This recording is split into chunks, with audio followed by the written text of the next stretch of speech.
মামু, হ্যাঁ মামু, কেমন আছে? এই তো আল্লাহ রাখছে ভালো। আপনি ভালো আছেন? ইনশাল্লাহ ভালো। বাড়ির সমাজে ভালো?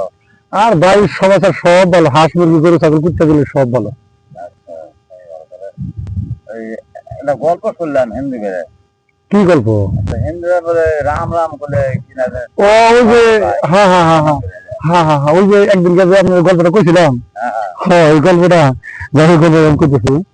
ওই এক হিন্দু পন্ডিত না, এই লেকচার দিতে মাঝখান থেকে একজন এসে পট করে কইতেছে যে পন্ডিত মশাই আমি একটা প্রশ্ন করবার চাই। যে পন্ডিত বলতেছে যে কি প্রশ্ন? প্রশ্নটা হচ্ছে গিয়া যে আমরা হিন্দুরা তো রাম নাম রাম রাম রাম রাম কই, তাহলে আমরা রাম নাম করলে কি আমরা কি করবো? স্বর্গে যাবো।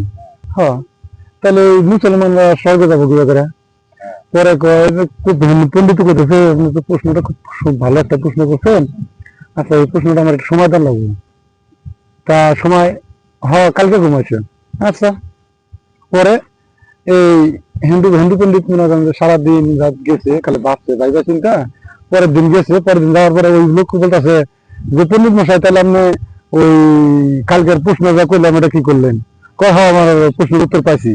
কি কয়? এই যে মুসলমানরা কয় না যে সুদ খাওয়া হারাম, ঘুষ খাওয়া হারাম, এই ইটা হারাম ওইটা হারাম, সবকিছু হারাম। কয় হ্যাঁ। কয় তাহলে ওরা কি করতেছে?